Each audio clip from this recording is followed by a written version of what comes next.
Si par chance, entre ces éléments, il y a des interactions subtiles, alors la communauté humaine a une complexité plus grande que la complexité de chacun de ces éléments.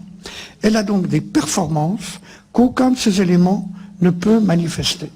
Il y a des choses que je ne sais pas faire, que vous ne savez pas faire, et que nous savons faire, à cause du fait que ce nous n'est pas vous plus moi, mais c'est vous et moi, en interaction. Et que par conséquent, on peut imaginer d'expliquer certaines des performances humaines très fabuleuses, comme la capacité à être conscient, on peut imaginer qu'elles lui sont données non pas de l'intérieur par ce qu'il a reçu de la nature, mais de l'extérieur par la rencontre qu'il fait des autres. Si je dis « je », c'est une phrase un peu rapide, c'est que d'autres m'ont dit « tu ». Mon patrimoine génétique ne m'a pas appris à dire « je ». Je dis « je » parce que j'appartiens à l'espèce humaine et que j'ai rencontré d'autres hommes et que la conscience a été une longue création de notre espèce. Dire « tu », ça signifie respecter. Ça signifie sortir de lui-même, éduquer.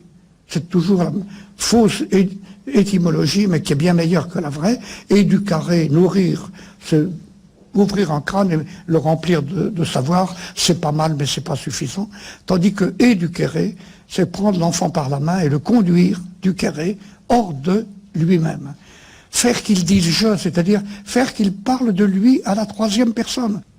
Il se trouve que notre société croit que l'éducation, c'est le déversement du savoir. Non, le savoir est utile, c'est merveilleux le savoir, mais la finalité du savoir, c'est la rencontre. Finalement, j'aimerais que M. Lang se présente comme le ministre de l'art de la rencontre. Au fond, ça devrait lui plaire. Et oui, il devrait écrire sur toutes les universités et toutes les écoles primaires. Ici, l'on apprend l'art de la rencontre. Car c'est la finalité de tout ce que l'on y fait. C'est très beau d'apprendre de l'histoire, mais pourquoi? Pour savoir un peu ce que l'autre, qui a eu une autre histoire que la mienne. La finalité, ça n'est pas de préparer la vie active. D'autant plus que les jeunes, quel que soit leur âge, sont en pleine vie active. Par conséquent, leur dire qu'on la prépare, c'est vraiment se moquer d'eux. Ça n'est pas non plus de devenir capable de participer à la production, à la consommation, etc. C'est tout de même pas une finalité grandiose. Autrement dit, l'avenir économique d'un pays, c'est peut-être à l'école qu'il se joue, mais je m'en fous. Ce qui me passionne, c'est de penser que moi, j'ai été capable de comprendre tout ça. Il m'a fallu des centaines de milliers d'années, maintenant, c'est fait. Et il faut que j'en tire la conséquence. La conséquence, c'est qu'il me faut préserver cette richesse, et il me faut même l'accroître. J'ai inventé demain, car demain n'existe pas, et nous les hommes, nous savons qu'il existera. Apparemment, nous sommes les seuls. Eh bien, ce demain, il nous faut le construire. Le construire, c'est d'abord, au fond, imaginer une utopie. Moi, mon utopie, c'est que, effectivement, demain, chacun sera éduqué, et que chacun saura que cette éducation, elle lui vient des autres. Le kimono africain. Le kimono africain, qu'est-ce que ça définit? Qu'est-ce que ça raconte comme histoire? Ça raconte en fait qu'en arrivant à prendre d'une culture et d'une autre, en respectant les codes et la beauté, la qualité de ces deux cultures-là, on arrive à exprimer une troisième esthétique, un autre monde, une autre ouverture. Donc, je vais demander à Eliane d'apporter l'un des kimonos que j'ai réalisé au Japon, et vous allez voir, à quoi ça ressemble en réalité un kimono africain. Voilà. Ça ressemble à peu près à ça. Voilà, donc vous reconnaissez l'Afrique, vous reconnaissez le Japon, mais le tout vous raconte quelque chose de nouveau. Ces kimonos africains, j'en ai fait plusieurs au Japon, j'en ai fait énormément. Et l'un des moments le plus fort pour moi, c'était lorsqu'une cliente japonaise est arrivée vers moi et me dit « Mais moi, j'ai jamais porté de kimono en réalité. Et les tiens, j'ai aucun problème à les porter. » Elle me dit « Pourquoi ?» Elle me dit hey, « Parce qu'au Japon, un kimono, ok, c'est l'image de la beauté, c'est l'icône de la beauté, le kimono, sur une femme. Et en même temps, il y a un écho à la soumission qui me déplaît. Et donc, du coup, elle a refusé de porter de kimono depuis sa naissance. Et là, c'était le premier kimono qu'elle portait. Elle me dit, avec ton kimono, j'ai l'impression de vêtir un héritage mondial. J'ai vraiment l'impression d'être transculturel, de venir du Japon, mais de traverser le monde comme ça. Ça m'a fait beaucoup plaisir. Donc les kimonos ont été appréciés au Japon, ils sont toujours appréciés au Japon. Sauf par une personne qui m'a envoyé un mail un jour. C'est outrageant.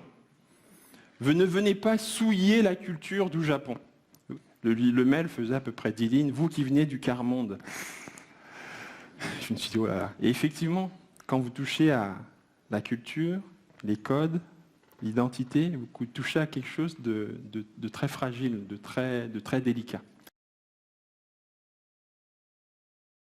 La rencontre entre Césaire et Picasso, elle est curieusement d'abord politique, c'est-à-dire d'engagement. Nous sommes après la guerre. Le malheur n'est pas fini, il a même été plus fort dans certaines régions au moment de ces luttes pour la décolonisation. Vous voyez, les années 46-8, massacre dans le tiers-monde, un massacre dans les colonies françaises. Césaire rencontre Picasso, Picasso rencontre Césaire, et ils veulent traduire cet engagement dans ce qu'ils sont chacun.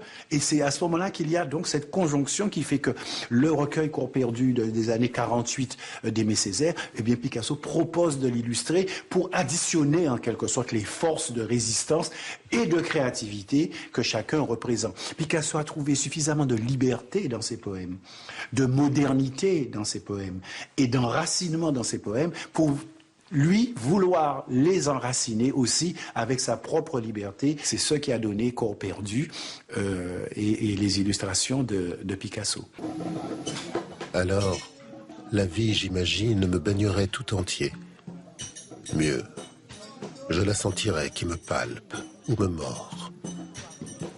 Couché, je verrais venir à moi les odeurs enfin libres, comme des mains secourables qui se feraient passage en moi, pour y balancer de longs cheveux, plus longs que ce passé que je ne peux atteindre. Corps perdu montre ça, c'est-à-dire comment ne pas perdre son corps, c'est ça qui est le sujet, comment ne pas être dans la déréliction, dans l'aliénation, mais dans une espèce de renouveau qui est parfaitement symbolisé par cette tête que Picasso a voulu mettre en frontispice, en premier, dans ce poème d'Aimé Césaire. Je crois que c'était ça, l'alliance de Picasso avec ces gens du tiers-monde, c'est qu'il dit peut-être que c'est aussi hors d'Europe qu'il faut regarder.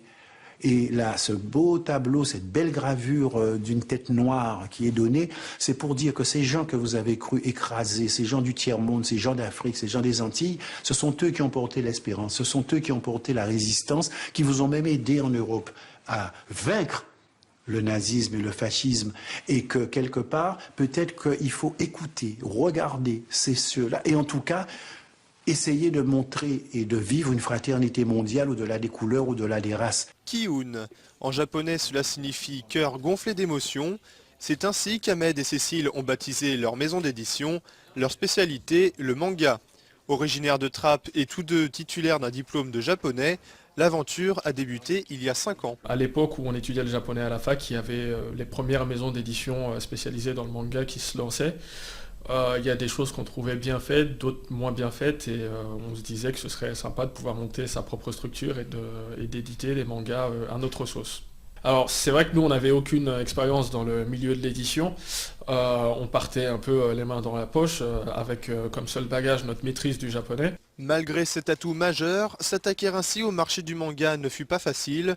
Avec des titres tels que Jackals et Hubelblatt, ce duo d'entrepreneurs a réussi à imposer sa signature dans un monde de l'édition plutôt fermé. Lire les mangas, faire des offres, aller au Japon, ensuite décrocher et obtenir les licences, les faire traduire les mangas, faire insérer la traduction dans les pages, donc la publication assistée par ordinateur, tout ce qui est gestion de la fabrication, de l'impression des mangas, et ensuite il va y avoir toute la publicité et le marketing.